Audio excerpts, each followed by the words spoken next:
Hi, second grade. I am back with a chapter from Little House in the Big Woods. And this one is called Going to Town. My dog.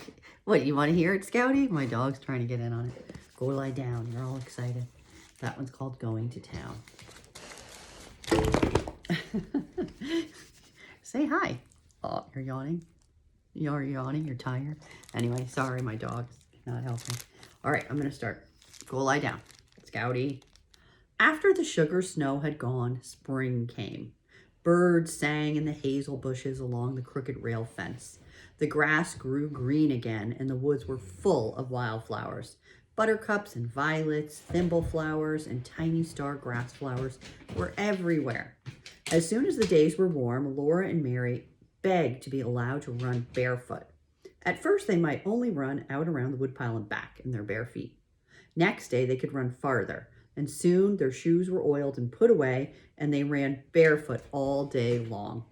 Every night they had to wash their feet before they went to bed. Under the hems of their skirts, their ankles and their feet were as brown as their faces. They had played house under the two big oak trees in front of the house. Mary's playhouse was under Mary's tree, and Laura's playhouse was under Laura's tree. The soft grass made a green carpet for them. The green leaves were the roofs, and through them they could see bits of the blue sky.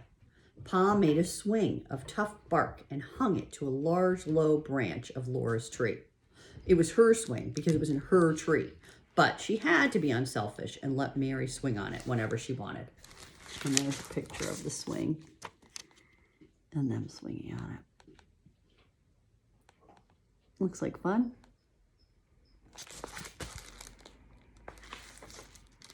Mary had a cracked saucer to play with, and Laura had a beautiful cup with only one piece broken out of it. Charlotte and Nettie and the two little wooden men Pa had made lived in the playhouse with them. Every day they made fresh leaf hats for Charlotte and Nettie, and they made little leaf cups and saucers to set out on their table. The table was a nice smooth rock. Suki and Rosie, the cows, were turned loose in the woods now to eat the wild grass and juicy new leaves. There were 2 little calves in the barnyard and 7 little piglets with their mother, the hog in the pig pen. In the clearing he had made last year, Pa was plowing around the stumps and putting in his crops. One night he came in from work and said to Laura, "What do you think I saw today?" She couldn't guess. "Well," Pa said, "when I was working in the clearing this morning, I looked up and there at the edge of the woods stood a deer. She was a doe, a mother deer. And you'll never guess what she had with her. A baby deer." Laura and Mary came over now to guess together, clasping their hands. "Yes," said Pa, "her fawn was with her. It was a pretty little thing, the softest fawn color, with big dark eyes. It had the tiniest feet, not much bigger than my thumb, and it had slender little legs and the softest muzzle. It stood there and it looked at me with its large soft eyes, wondering what I was. It was not afraid at all, though." "You wouldn't shoot a little baby deer, would you, Pa?" Laura asked. "No, never," he said.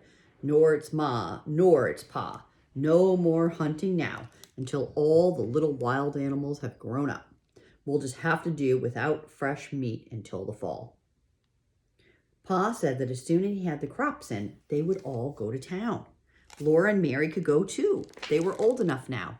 They were very much excited, and the next day they tried to play going to town. They couldn't play it very well, though, because they were not quite sure what a town was like. They knew there was a store in it, but they had never seen a store. Nearly every day after that, Charlotte and Nettie, their dolls, would ask if they could go to town. But Laura and Mary always said, "No, dear, you can't go this year. Perhaps next year. If you're good, you can go next year." Then one night Pa said, "We shall go to town tomorrow." That night, though it was the middle of the week, Ma bathed Laura and Mary all over, and she put up their hair. She divided their long hair into wisps, combed each wisp with a wet comb, and wound it tightly on a bit of a rag. There were knobby little bumps all over their heads, whichever way they turned on their pillows that night. In the morning, though, their hair would be curly. They were so excited they did not go to sleep at once. Ma was not sitting with her mending as usual. She was busy getting everything ready for a quick breakfast and laying out the best stockings and petticoats and dresses Pa's good shirt, and her own dark brown calico with little purple flowers on it. The days were longer now. In the morning, Ma blew out the lamp before they finished their breakfast. It was beautiful, clear spring morning. Ma hurried Laura and Mary with their breakfast and washed the dishes quickly. They put on their stockings and their shoes, which she made, while she made their beds. Then she helped them put on their best dresses, Mary's china blue calico and Laura's dark red calico. Mary buttoned up Laura in the back, and then Ma buttoned up Mary. Ma took the rags out of their hair and combed it into long, round curls that hung down over their shoulders. She combed it out so fast that the snarls hurt dreadfully. Mary's hair was beautifully golden, but Laura's was only dirt-colored brown. When the curls were done, Ma tied their sunbonnets under their chins. She fastened her collar with a gold pin, and she was putting on her hat when Pa drove up to the gate. He had curried the horses until they shone. He had swept the wagon box clean and laid a clean blanket on the wagon seat. Ma, with baby Carrie in her arms, sat up on the wagon seat with Pa, and Laura and Mary sat on a board fastened across the wagon box behind the seat. They were happy as they drove through the springtime woods. Carrie laughed and bounced. Ma was smiling. Pa whistled while he drove the horses. The sun was bright and warm on the road. Sweet, cool smells came from the leafy woods. Rabbits stood up in the road ahead, their little front paws dangling down and their noses sniffing, and the sun shone through their tall, twitching ears. Then they bounded away with a flash of a little white tail. Twice Laura and Mary saw a deer looking at them with large dark eyes from the shadows among the trees. It was 7 miles to town. The town was named Pepin, and it was on the shore of Lake Pepin. After a long time, Laura began to see glimpses of blue water between the trees. The hard road turned to soft sand. The wagon wheels went deep down in it, and the horses pulled and sweated. Often Pa stopped them to rest for a few minutes. Then, all at once, the road came out of the woods, and Laura saw the lake. It was as blue as the sky, and it went to the edge of the world. As far as she could see, there was nothing but flat blue water. Very far away, the sky and the water met, and there was a darker blue line. The sky was large overhead. Laura had never known the sky was so big. There was so much empty space all around her that she felt small and frightened, and she was glad that Pa and Ma were there. Suddenly, the sunshine was hot. The sun was almost overhead in the large empty sky, and the cool woods stood back from the edge of the lake. Even the big woods seemed smaller under so much sky. So they're so used to the woods that they're not used to the scene where there's no woods. And there's Lake Pepin. It's a really, really big lake. And now they're going to pull up and see the town.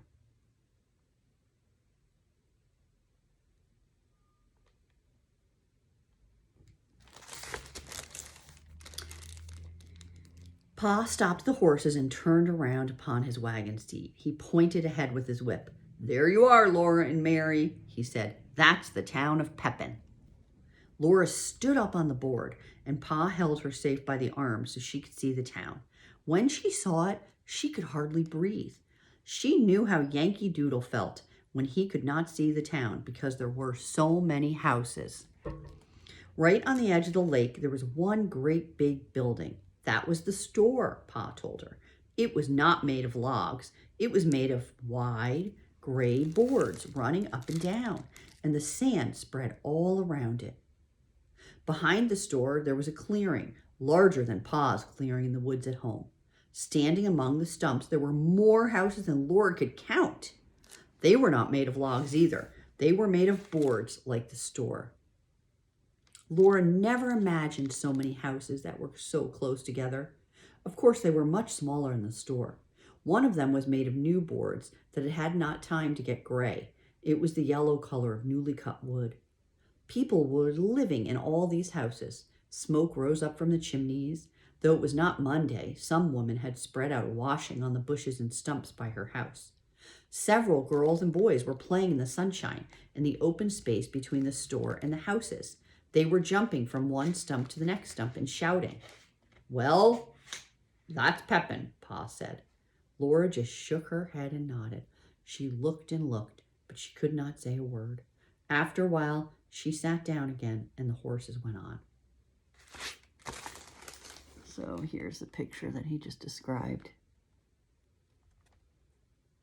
The store, and then all the houses behind it, kids playing, horses in front of the store hitched up.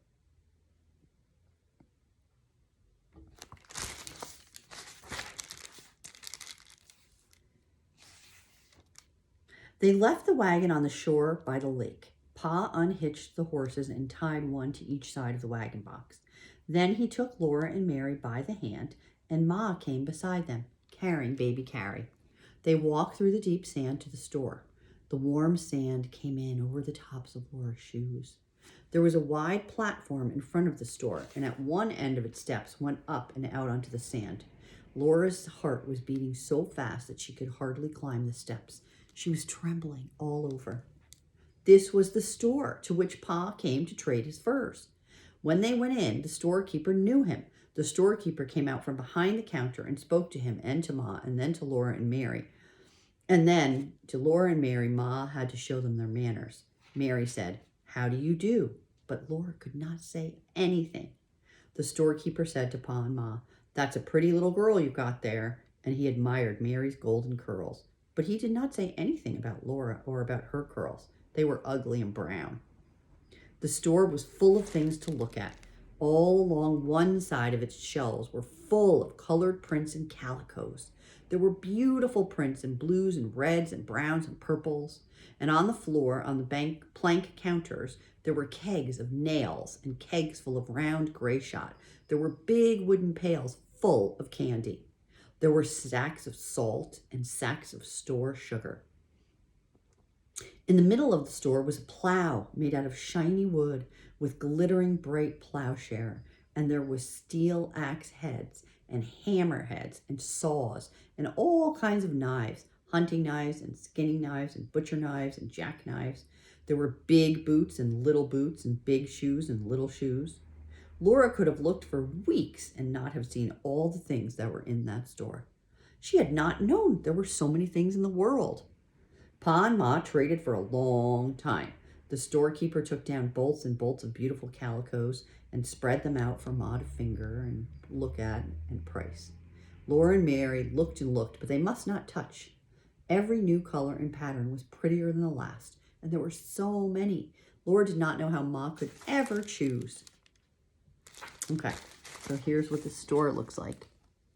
Now, some of you guys may have been to the little store on Tripp Road.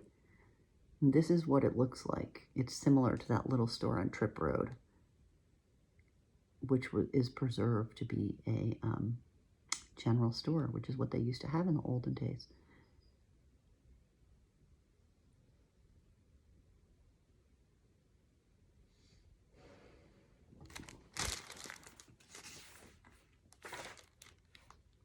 Ma chose 2 patterns of calico to make shirts for Pa and a piece of brown denim to make him a jumper. Then she got some white cloth to make sheets and underwear. Pa got enough calico to make Ma a new apron, but Ma said, "Oh no, Charles, I really don't need it." But Pa laughed and said she must pick it out or he would get her the turkey red piece with a big yellow pattern.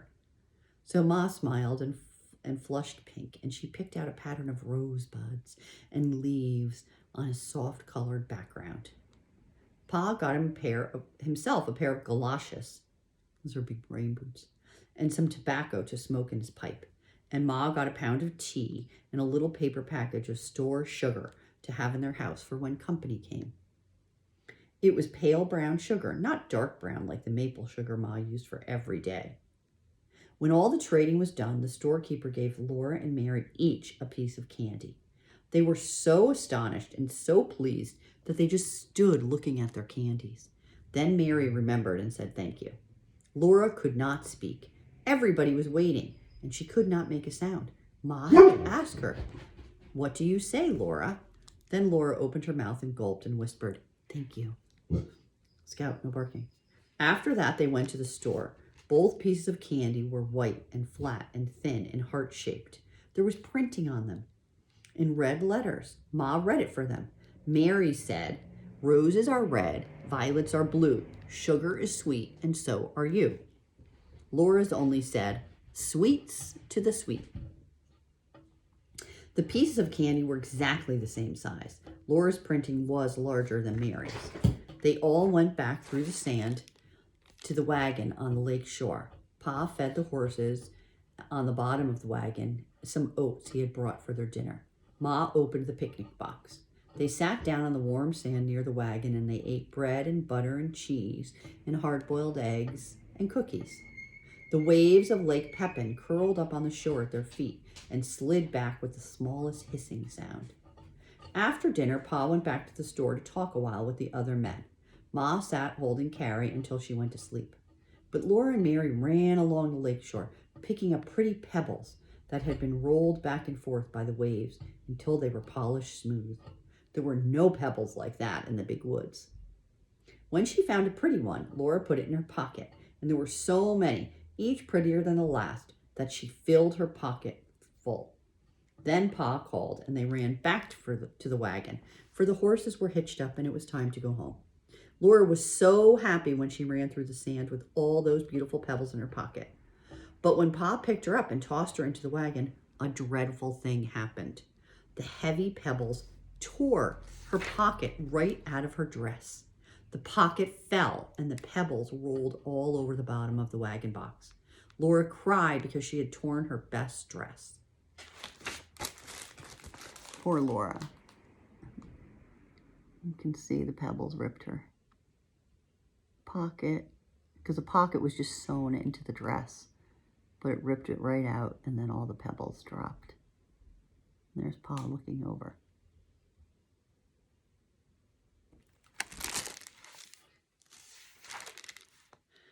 Ma gave Carrie to Pa and came quickly to look at the torn place. She said it was all right. "Stop crying, Laura," she said. "I can fix it." She showed Laura that the dress was not torn at all. Scout. Shh. Come here. Sorry. Shh.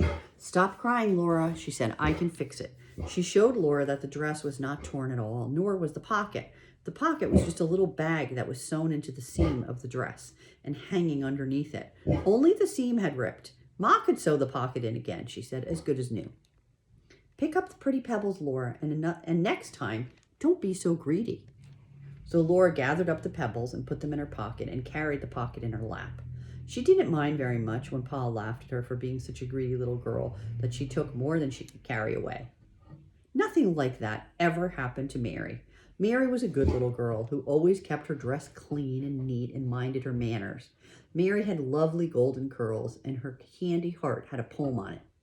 Mary looked very good and sweet and unrumpled and clean, sitting on the board beside Laura. Laura did not think it was fair. But it had been a wonderful day, the most wonderful day in her whole life. She thought about the beautiful lake and the town she had seen and the big store full of so many things. She held the pebbles carefully in her lap and her candy heart wrapped carefully in her handkerchief until she got home and could put it away to keep always. It was too pretty to eat. The wagon jolted along on the homeward road through the big woods. The sun set and the woods grew darker. But before the last of the twilight was gone, the moon rose, and they were safe because Pa had his gun. The soft moonlight came down through the treetops and made patches of light and shade on the road ahead. The horses' hoofs made a cheerful clippity-clop. Laura and Mary did not say anything because they were very tired, and Ma sat silently holding baby Carrie, sleeping in her arms. But Pa sang a song softly. "Be it pleasures and palaces, wherever we may roam, be it ever so humble, there's no place like home." So they're happy to be home. So that was chapter 9. I hope you enjoyed that. I hope you guys get to go to the little store. It's right in Woodside, right on Tripp Road. And then you can see what a general store was like. in these old-fashioned times. Okay, I hope you're all doing well. I miss you all. I'll be back soon. Bye.